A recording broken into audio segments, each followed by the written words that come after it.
Hello बच्चों, welcome you all again to your physics channel physics I am your physics teacher Hemant Chaudhary. आज हम लोग पढ़ने जा रहे हैं मोशन इन स्ट्रेट लाइन का लेक्चर नंबर 11।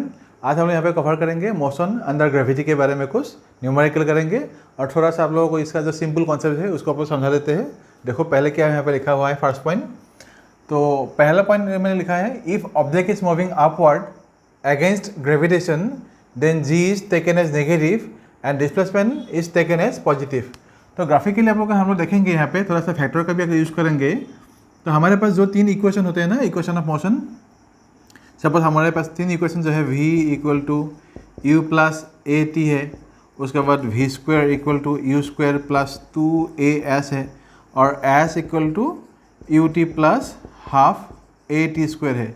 इनमें अगर हम लोग देखेंगे, ये जो initial velocity u, final velocity v, उसके बाद s है डिस्प्लेसमेंट, ये सभी क्या है, वेक्टर क्वांटिटी है, और एक्सीलरेशन भी क्या है, वेक्टर क्वांटिटी है। तो ये जो वेक्टर क्वांटिटी होगा, ये सब हम लोग डायरेक्शन के हिसाब से यहाँ पे कुछ न्यूमेरिकल जो करेंगे डायरेक्शन के हिसाब से हम लोग इनको देखेंगे।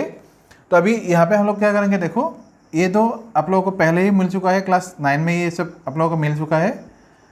तो यहाँ पे अभी हम देखेंगे तो ए जो है अभी यहाँ पे रिप्लेस होगा। ए कैसे रिप्लेस होगा, v equal to U plus, suppose अगर अपवर्ड मूवमेंट है तो यहाँ पे मैं लिखूँगा प्लस जी, यहाँ पे लिखेंगे टी फॉर अपवर्ड मोशन। तो ये जो एरो है आप लोग समझ लेना कि ये अपवर्ड मोशन है, इसलिए ये जो अपवर्ड मोशन के लिए जी जो है, जी को हम लोग क्या लेंगे, एज ए नेगेटिव लेंगे। तो यहाँ पे लिख देते हैं नेगेटिव। उसके बाद ये जो फॉर्मूला है V square equal to U square plus twice S, इसमें भी क्या आएगा, V square equal to U square, ये होगा माइनस 2g, और s जो यहाँ पे दिया है, क्योंकि हम लोग वर्टिकल मोशन के बारे में पढ़ेंगे तो s यहाँ पे रिप्लेस होकर सपोज यहाँ पे हो गया h, और क्योंकि अपवर्ड की डायरेक्शन की जा रहा है इसलिए यहाँ पे g भी यहाँ पे भी क्या होगा, नेगेटिव होगा। और डिस्प्लेसमेंट भी अगर हम लोग देखेंगे s equal to U square, यहाँ पे आएगा हाफ जी टी स्क्वायर, क्योंकि अपवर्ड मोशन है ये ऐसे देंगे। और डाउनवर्ड मोशन के लिए यही सब इक्वेशन जो होगा, जी का वैल्यू क्या होगा, प्लस होगा। हम यहाँ पे ऐसे लिख सकते हैं v equal to U plus G T for downward motion. मैं इसलिए एरो के हिसाब से दिखा रहा हूँ, ये डाउनवर्ड जा रहा है। उसके बाद V square equal to U square plus 2gh आएगा। यहाँ पे g का हम वैल्यू हम लोग पॉजिटिव ले रहे हैं क्योंकि डाउनवर्ड की डायरेक्शन में जा रहा है। और ये जो डिस्प्लेसमेंट है h को हम लोग कैसे लेंगे, यहाँ पे यू स्क्वायर है, यहाँ पे भी इसको भी लेंगे हाफ जी टी स्क्वायर। इसको हम लोग h को एज ए निगेटिव यहाँ पे ले सकते हैं। जब न्यूमेरिकल हम लोग करेंगे h को एज यहाँ पे निगेटिव हम लोग ले सकते हैं। जब डाउनवर्ड जाएगा यहाँ पे इसको नेगेटिव ले सकते हैं। तो न्यूमेरिकल के हिसाब से प्लस माइनस हम लोग देख लेंगे क्या आएगा, आप लोगों को ज़्यादा अच्छे से तब समझ में आ जाएगा क्या करना है अभी। लेकिन बेसिकली जो है पॉइंट है वो क्या लिखा है, ऑब्जेक्ट अगर अपवर्ड डायरेक्शन में जाएगा अगेंस्ट द ग्रेविटेशन जाएगा। सपोज हमारे पास ये है 8 के जो सेंटर है यहाँ पे ये, तो हमेशा क्या होगा, 8 कोई भी ऑब्जेक्ट को क्या होगा, नीचे की तरफ ऐसे खींचेगा।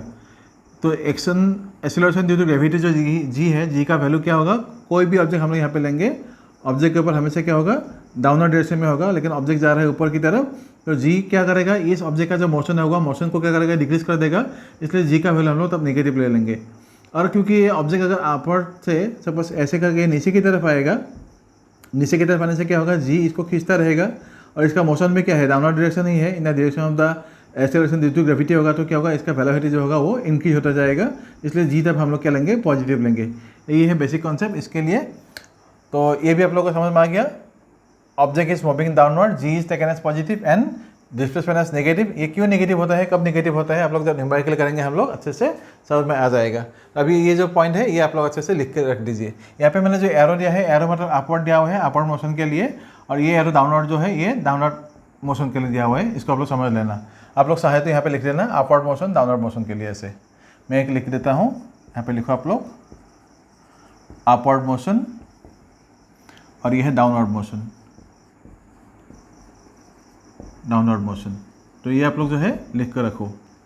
मैं अभी दूसरा एक क्वेश्चन दे रहा हूँ, आप लोग इसको पॉज करके लिखें।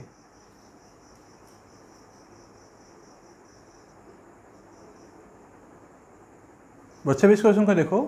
यहाँ पे क्या लिखा है, ए पैराशूटिस्ट, मतलब एक पैराशूट वाला पर्सन वो प्लेन में था। तो क्या बोला है, parachutist after dropping from a plane through a distance of 40 metre opens the parachute and decelerates at 2 meter per second square.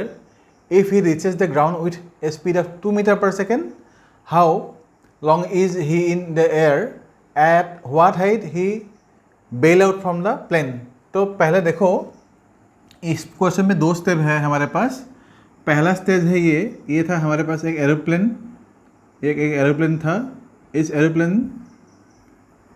Aeroplane में से ये जो पर्सन था, पर्सन ने क्या किया, यहाँ से जंप किया। जंप करने के बाद वो जब जंप किया था तो वो क्या होगा, u इक्वल टू इस टाइम पे 0 होगा। उसके बाद इसने क्या बोला है 40 मीटर, सपोज यहाँ से लेके यहाँ तक ये 40 मीटर इसने क्या किया, ऐसे ही फ्री फॉल किया 40 मीटर। और 40 मीटर जब 40 मीटर फ्री फॉल किया उसके बाद उसने क्या किया, पैराशूट ओपन किया। मतलब इस स्टेज में जाके उसने क्या होगा, पैराशूट ओपन किया होगा। तो यहाँ से लेके यहाँ तक टाइम कितना टाइम उसने ट्रैवल किया वो हमको पता नहीं, टाइम यहाँ पे निकालना होगा फर्स्ट स्टेज के लिए। सेकेंड स्टेज में उसने पैराशूट ओपन किया तो यहाँ पे आते आते यहाँ पे वेलोसिटी कितना होगा वो पता नहीं, वो हमको निकालना होगा।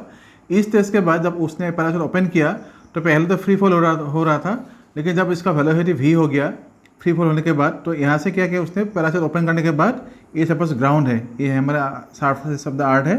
तो यहाँ पे ये कितना डिस्टेंस इसने कवर किया, ये डिस्टेंस कितना कवर किया, और ये जो डिस्टेंस है ये तो बोल ही दिया, ये 40 मीटर है। ये डिस्टेंस कितना है हमको पता नहीं, ये निकालना होगा। और क्वेश्चन में क्या बोला गया है, यहाँ से लेके यहाँ तक मतलब फ्री फॉल होने के बाद जब उसने पैराशूट ओपन किया, पैराशूट ओपन करने के टाइम से ग्राउंड तक उसने जब ट्रेवल किया उसका एक्सीलरेशन था 2 मीटर पर सेकेंड स्क्वायर, और वो क्या है पैराशूट की वजह से वो ऊपर की तरफ था, तो वो क्या होगा, डीसेलेरेट हो गया। तो इसलिए धीरे धीरे वो क्या होगा, उतारने लगा। तो फाइनली जाके जब ग्राउंड पे पहुंच गया उसका वेलोसिटी यहाँ पे था 2 मीटर पर सेकेंड। तो हमको निकलना है यहाँ पे क्या, वो यहाँ से लेके प्लेन से लेके ग्राउंड तक वो कितने देर एयर में रहा और कितने हाइट से उसने यहाँ से एरोप्लेन से यहाँ तक जंप किया है, कि टोटल हाइट कितना था, वो दोनों पार्ट हमको यहाँ पे निकालना है। तो पहले हम लोग निकालेंगे फर्स्ट स्टेज, लिखो फर्स्ट स्टेज। तो फर्स्ट स्टेज में हम लोग क्या किया, यहाँ पे इनिशियल वेलोसिटी जो था u इक्वल टू क्या आएगा, 0 आएगा। फाइनल वेलोसिटी उस टाइम पे हमको पता नहीं, तो v उस टाइम पे निकालना है। g का वैल्यू क्योंकि वो डाउनवर्ड आ रहा है इसलिए हम लोग यहाँ पे कुछ दिया नहीं, तो 9.8 ही ले लेंगे, 9.8 मीटर पर सेकेंड स्क्वायर। टाइम के बारे में पता नहीं, टाइम कितना बोला है यहाँ पे, टाइम कुछ नहीं दिया है, तो टाइम हम लोग यहाँ से निकाल लेंगे। तो डिस्टेंस कितना दिया है इधर, s दिया है 40 मीटर। तो ये जो रिलेशन दिया है हमारे पास अभी क्या है, s, u, v और g, ये सब रिलेशन है यहाँ पे, और टाइम यहाँ पे दिया नहीं है, तो टाइम हम लोग निकाल लेंगे।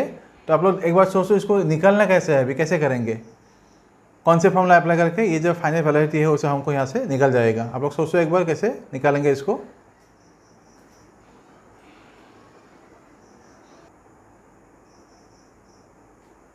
तो अभी देखो यहाँ पे हम लोग, ये हमारे पास जो अभी u है, g है, s है, तो इसको लेके हम लोग डिस्टेंस से टाइम निकाल लेंगे। तो देखो टाइम कितना आएगा, यहाँ पे हम लोग टाइम निकाल लेंगे, कितने टाइम में वो जाके यहाँ से लेके यहाँ पे पहुँच गया था।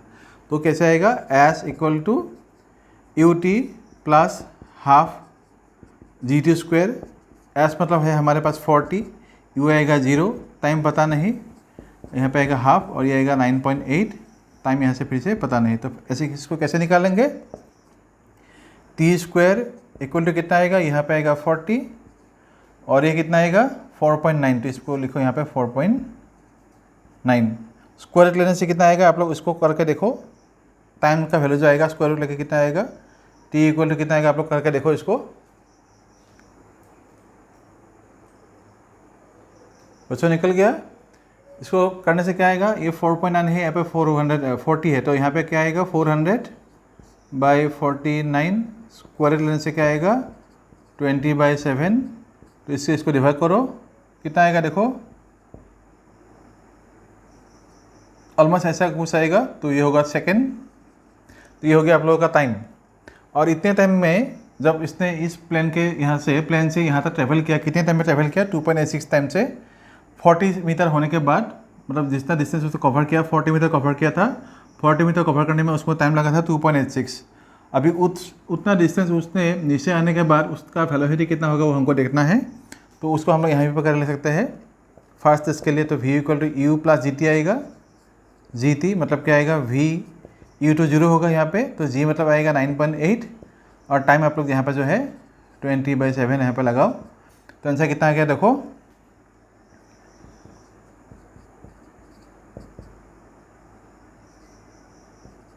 तो 28 मीटर पर सेकंड हम लोग बोल सकते हैं। इसका आंसर है 28 मीटर पर सेकंड। फर्स्ट स्टेज के लिए हो गया, तो ये होगा फर्स्ट स्टेज। तो सेकंड स्टेज में अगर हम लोग देखेंगे अभी क्या है,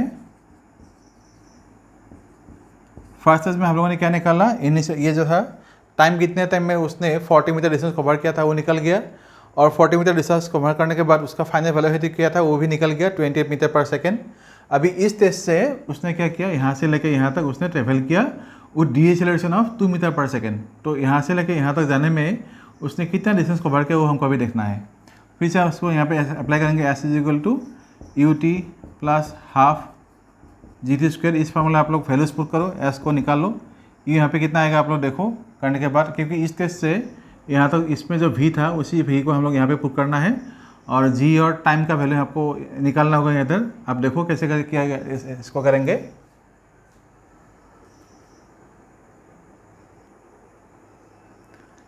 अभी टाइम चाहिए, तो टाइम के लिए हम लोग क्या करेंगे, हमारे पास यहाँ से लेके यहाँ तक टाइम कितना वो पता नहीं, तो टाइम के लिए हम लोग क्या करेंगे, यहाँ पे हमारे पास यहाँ पे v है, v मतलब इस टेस्ट के लिए जो u होगा, u अभी हमारे पास है, तो क्या होगा यहाँ पे v इक्वल हम लोग u लिखेंगे, वो क्या आएगा 28 आएगा, 28 मीटर पर सेकेंड। एक्सीलरेशन हमारे पास कितना है अभी, a इक्वल टू मतलब यहाँ पे जो है वो है -2 मीटर पर सेकेंड स्क्वायर है यहाँ पे। तो इसलिए क्या करेंगे फाइनली, t इक्वल टू क्या आएगा, t equal to v minus u by T आएगा। तो v मतलब क्या है हमारे पास 2 है, u मतलब क्या आएगा यहाँ पे 28, और एक्सीलरेशन क्या था हमारे पास -2, तो क्या आएगा -26 बाई 2 मतलब क्या आएगा, फाइनली टाइम आएगा यहाँ पे 13 सेकेंड।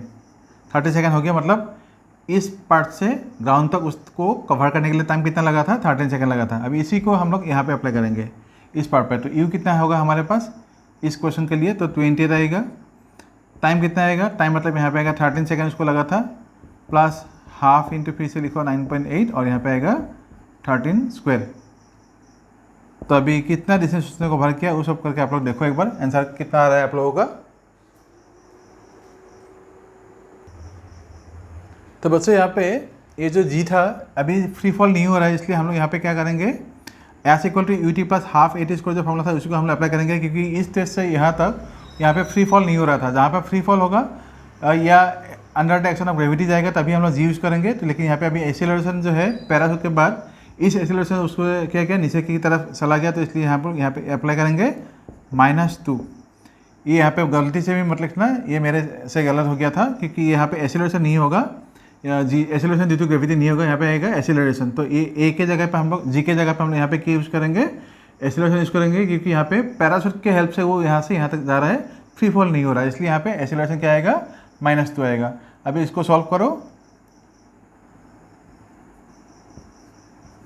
और ये पार्ट के इतना आएगा माइनस, यहाँ पे आएगा 169। इसको करने के बाद क्या आएगा देखो,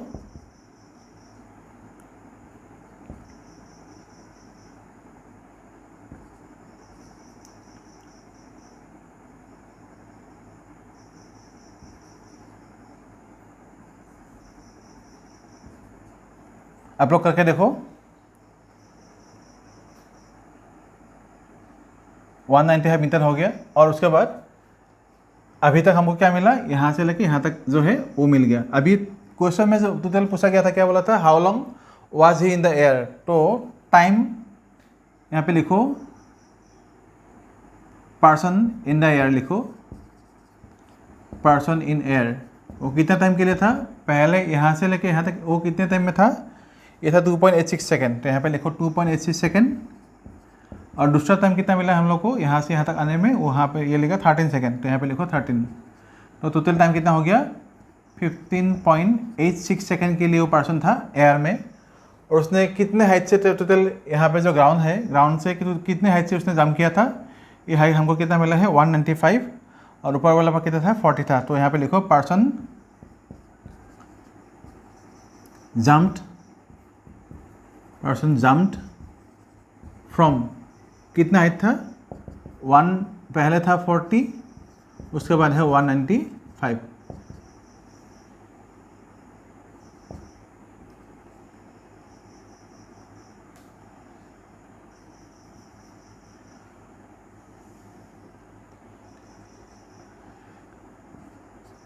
टू 235 मीटर है। आप लोगों को देखो आंसर कितना रहा आप लोगों का।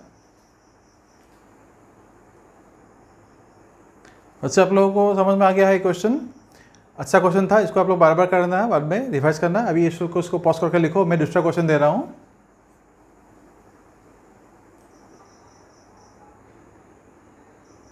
बच्चे इसको देखो, इस क्वेश्चन में क्या दिया है, a stone falls from a Cliff and travels 24.5 meter in the last second before it reaches the ground at the foot of the cliff.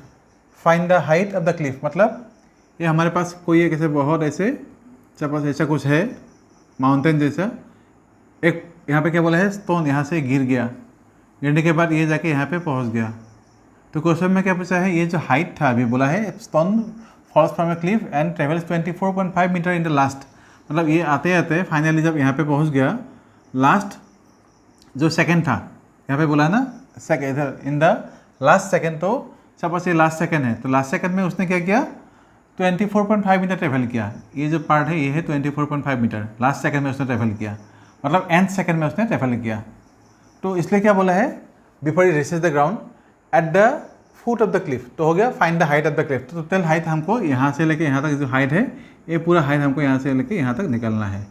तो अभी हम लोग देखेंगे यहाँ पे फॉल्स मतलब क्या होगा, u इक्वल टू 0 आएगा, g इक्वल टू, क्योंकि एक्शन अंडर क्या है, ये डायरेक्टली फॉल कर रहा है, इसलिए यहाँ पे क्या आएगा, action acceleration due to gravity, तो क्या आएगा 9.8 मीटर पर सेकेंड स्क्वायर।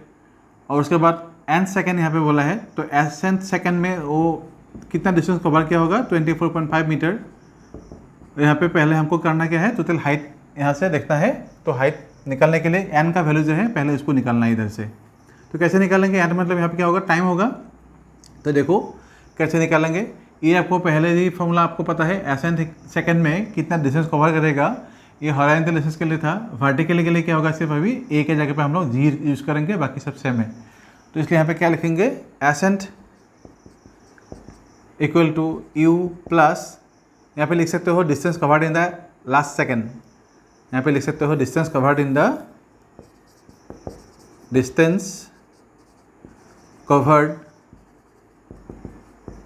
इन द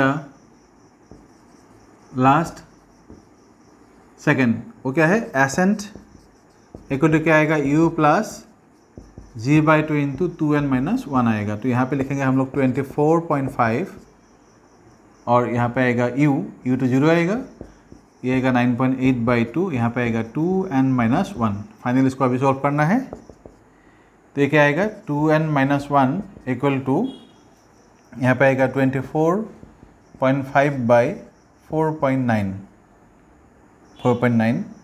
तो इसको अगर करेंगे तो आएगा 2n equal to 24.5 by 4.9 plus 1। तो ये करने से क्या आएगा, 24.5 प्लस 4.9 बाई 4.9, यहाँ पे आएगा 2n इक्वल टू कितना आएगा वैल्यू,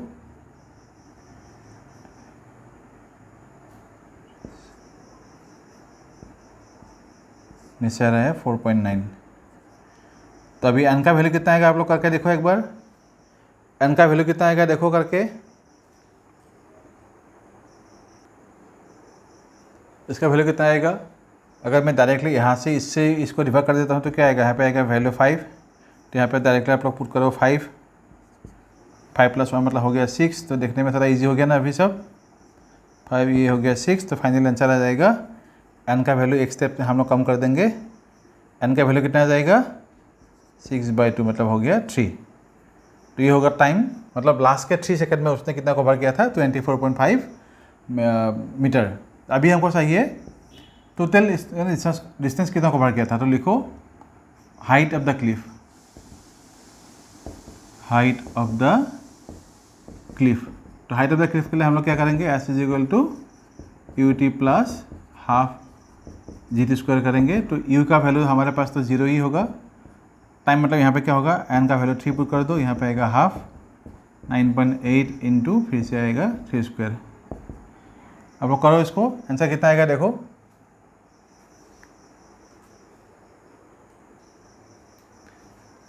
आंसर हो गया आप लोगों का। तो आंसर देखो कितना आएगा, ये आएगा 4.9 इंटू 9,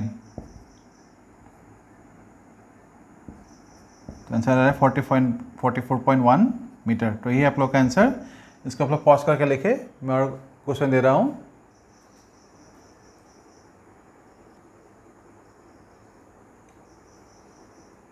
बच्चे भी इस क्वेश्चन को देखो, यह है बैलून, ये बैलून है, ये balloon rising vertically upward with a uniform velocity of 15 meter per second releases a ball at a height of 100 meter. Calculate the time taken by the ball to hit the ground.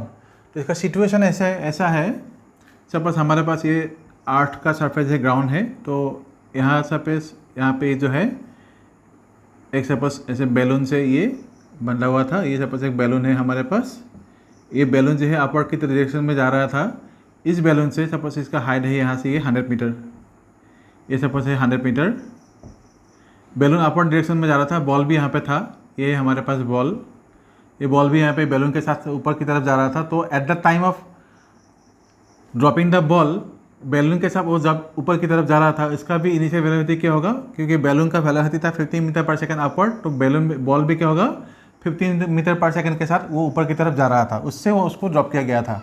तो इसलिए हम लोग यहाँ पे इसके यहाँ पे लिखेंगे यू जो हमारे पास होगा वो क्या आएगा 15 मीटर पर सेकंड होगा, क्योंकि इसको हम लोग फ्रीली ऐसे फॉलो करते टाइम भी क्या होगा, उसका वेलोसिटी था अपवर्ड की तरफ, क्योंकि वो बैलून में ऊपर की तरफ जा रहा था। तो ये हमारे पास बैलून, ये है बैलून, तो बैलून से ऊपर की तरफ जाते समय क्या होगा, बैलून का स्पीड और बॉल का स्पीड सेम रहेगा। तो हो गया। अभी हाइट जो था यहाँ से लेके यहाँ तक हाइट कितना था, वो था हमारे पास h = 100 मीटर। लेकिन यहाँ पे अभी क्या हो रहा है, बैलून जा रहा है ऊपर की तरफ और बॉल भी ऊपर की तरफ जा रहा है, लेकिन जब बॉल को हम लोग थ्रो करेंगे तो क्या होगा, उसमें बॉल का जो वेलोसिटी था वो क्या होगा, वो नीचे की तरफ है। तो इसलिए हम लोग यहाँ पे क्या करेंगे, बॉल जो पहले ऊपर की तरफ जा रहा था, थ्रो करने के बाद बॉल को ड्रॉप करने के बाद क्या होगा, वो ऊपर की तरफ नहीं जाकर नीचे की तरफ आएगा ना। तो इन दिस केस क्या हुआ, बॉल जितना डिस्टेंस नीचे की तरफ ट्रेवल करेगा that will be opposite to its initial direction.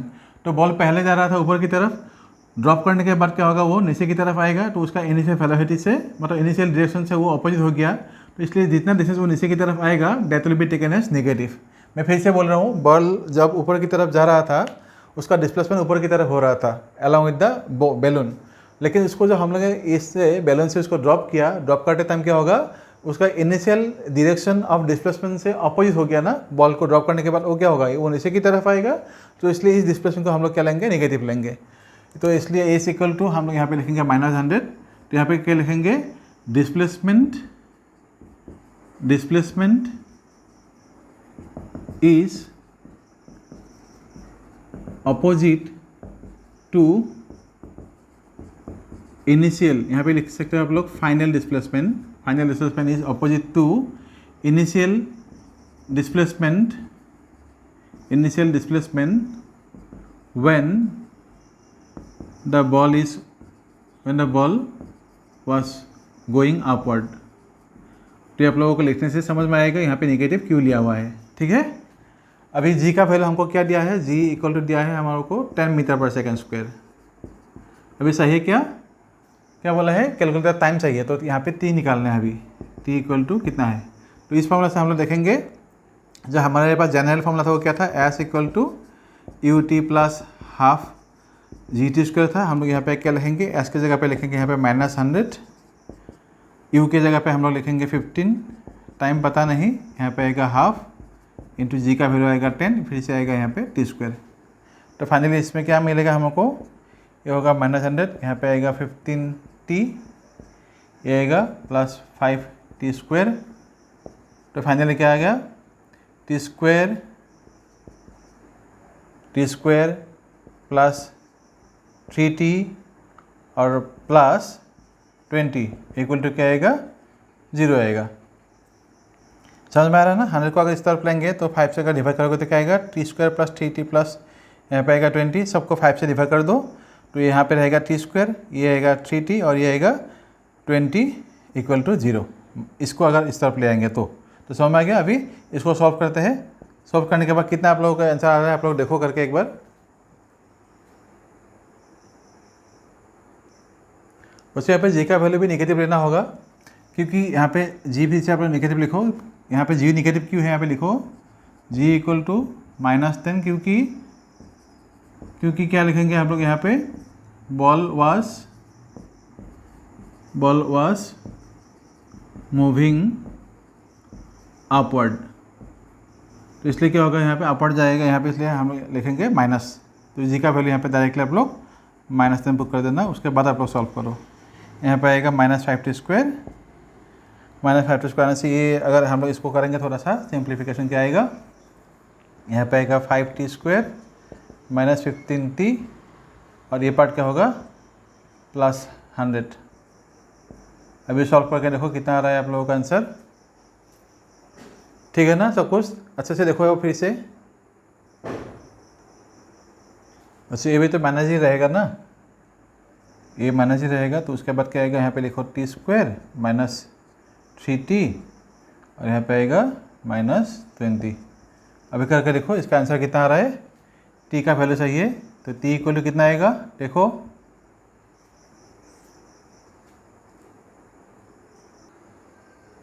वैसे भी ऐसे जो सिचुएशन होगा, इस सिचुएशन से अगर हम देखेंगे तो इस फार्मूला को हम लोग जब यूज़ करेंगे, क्वाड्रेटिक इक्वेशन का फार्मूला जो आप लोगों के पास था ऐसे रूट्स निकालने का, इस फार्मूला से अगर देखेंगे तो ये फार्मूला में पुट करो। तो यहाँ पे a इक्वल टू आएगा 1, यहाँ पे ये आएगा b equal to -3, c equal to आएगा -20। समझ में आ रहा है ना। जैसे आप लोग का स्टैंडर्ड फार्मूला था ax² + bx + c, इस फार्मूला के हिसाब से अगर देखेंगे तो यहाँ पे क्या आएगा, a इक्वल टू आएगा 1, b इक्वल टू आएगा -3 और c इक्वल टू आएगा -20। और जो x का वैल्यू हम लोग निकल रहे हैं ना पहले फार्मूला के हिसाब से, यहाँ पे भी वही करना है। सब वैल्यू पुट करने के बाद आप लोग देखो इसको अच्छे से, यहाँ पे जो वैल्यू आएगा, इसका वैल्यू आएगा नियर अबाउट 9.4 जैसा कुछ आएगा। और 9.4 जगह अगर होगा तो अगर इसको हम लोग करेंगे तो क्या आएगा, दो वैल्यू आएगा ना, 9 + 9.4 और 9 - 9.4। तो टाइम तो नेगेटिव नहीं हो सकता, इसलिए हमको टाइम कैसे लेंगे, 9 + 944/2 लेंगे। ये आएगा 18.4/2। तो आंसर आएगा आप लोगों का नियर अबाउट 9.2। देखो अच्छे से करके इसको, आंसर आसान आना चाहिए नियर अबाउट 9.2 सेकेंड। तो अच्छे से करके देखो आंसर आ रहा है कि नहीं आप लोगों को।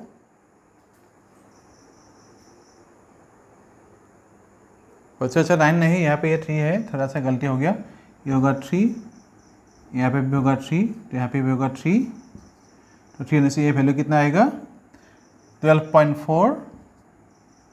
तो आंसर कितना आएगा, 6.2 जैसा कुछ आएगा। तो यहाँ पे लिखो 6.2। तो ये होना है आप लोगों का करेक्ट आंसर। तो जब भी ऐसे सिचुएशन मिलेंगे तो आप लोग इस फॉर्मूला से जो है टाइम को निकालना है। इसलिए हम लोगों को बोला था ना मैथ्स कब चाहिए, वैसे काइनेमेटिक्स में ये सब जो है बहुत सारे जगह पर यूज होंगे। तो आप लोगों को ऐसे टाइम्स निकालने हैं। इस पॉज को इसको पॉज करके लिखो, मैं दूसरा क्वेश्चन दे रहा हूँ।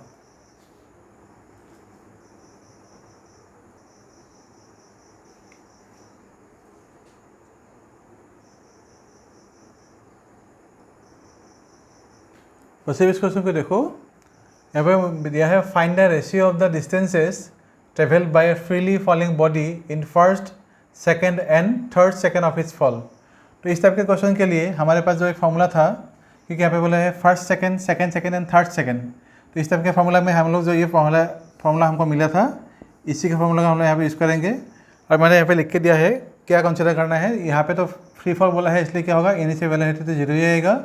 जी का वैल्यू हम लोग लेंगे -9.8। क्यों लेंगे, क्योंकि जी का डायरेक्शन जो होते हैं हमेशा डाउनवर्ड डायरेक्शन में होते हैं, इसलिए जी का वैल्यू हम लोग नेगेटिव ले सकते हैं। जी हमेशा डाउनवर्ड होगा, तो इसका वैल्यू यहाँ पे दिया है 9.8। इसका हम लोग नेगेटिव लेंगे क्योंकि इट इज़ एक्टिंग डाउनवर्ड। और जो डिस्प्लेसमेंट है ये भी क्या होगा, क्योंकि नीचे की तरफ आ रहे हैं, डिस्प्लेसमेंट हम लोग यहाँ पे नेगेटिव ले सकते हैं। मैंने लिख के दे दिया, आप लोग देखो। अभी first second, second second and third second में इसका फ्री फॉल का रेशियो निकालना है। देखो तो एस एन इक्वल टू क्या आएगा, u + g/2, 2m-1। तो g का वैल्यू है -9.8, n का वैल्यू यहाँ पे आएगा 1, और यहाँ पे भी s1 लिखा है और माइनस लिखेंगे क्योंकि ये डाउनवर्ड जा रहा है, इसलिए ये -s1 = 4.9 आएगा। तो फाइनली क्या आएगा, इधर s1 = आएगा 4.9। सपोज मीटर ले लेंगे। सिमिलरली अगर सेकंड के लिए हम लोग देखेंगे, डायरेक्टली मैं यहाँ पे देता हूँ s2, तो यहाँ पे आएगा माइनस इक्वल टू, यहाँ पे भी क्या आएगा -4.9 इंटू ये कितना आएगा 2 × 2 -1, मतलब 4 - 1 इंटू क्या आएगा, यहाँ पे आएगा 3। और थर्ड केस में जो आएगा वो क्या आएगा, ये आएगा s2 इक्वल टू, मैं डायरेक्टली कर दिया है इसको, तो 4.9 इंटू, अभी इसको ऐसे ही रख देते हैं, 3 इंटू मीटर 3, और फोर्थ केस जो है यहाँ पे क्या लेंगे हम लोग, S3 ये होगा प्लस S3 इक्वल टू क्या आएगा फिर से -4.9 इंटू 2 3 जा 6 -1 आएगा, यहाँ पे आएगा 5, यहाँ पे आएगा। मैं एक बार स्टेप लिख के देता हूँ, इसमें भी आप लोग स्टेप लिख सकेंगे। इसमें अब जो पहला वाला स्टेप था इसको आप लिखेंगे S2 इक्वल टू यहाँ पे आएगा -9.8/2, और यहाँ पे आएगा 2 इंटू 2 -1, और तो यहाँ पे भी आएगा 2 इंटू 3 -1। तो फाइनली इसमें क्या आएगा, S3 इक्वल टू -4.9 इंटू आएगा 5, मतलब क्या होगा S3 इक्वल टू आएगा 4.9 इंटू 5। तो अभी रेशियो सही था, तो डायरेक्टली हम लोग लिखेंगे S1 इस टू S3 इक्वल टू क्या आएगा, यहाँ पे आएगा 4.9 इस टू 4.9 इंटू 3 इस टू 4.9 इंटू 5। तो 4.9 कैंसिल होने के बाद क्या आएगा इधर 1:3:5। तो यही है आप लोगों का आंसर इस क्वेश्चन के लिए। बच्चों इस क्वेश्चन जो है इस अच्छे से देख लेना, इस टाइप के क्वेश्चन बहुत सारे आते हैं नीट में और JEE में पूछा जाता है। तो आज इस वीडियो में मैंने इतना ही यहाँ तक ही रखा हुआ है। नेक्स्ट वीडियो में जो है हम लोग रिलेटिव मोशन इन 1 डायमेंशन करेंगे, और एक्सेलरेशन ड्यू टू ग्रेविटी के जो है ये क्वेश्चंस मोशन अंडर ग्रेविटी, इसके भी और कुछ अच्छे से न्यूमेरिकल लाएंगे नेक्स्ट वीडियो में। तो आज के लिए इतना ही। इस वीडियो में जितने भी आप लोगों को सिखाया है समझाया है अच्छे से पढ़ते रहिए, और प्लीज़ वीडियो को सब्सक्राइब कीजिए। आज के लिए इतना ही। Thank you so much. घर में अच्छे से पढ़ते रहिए। Thank you.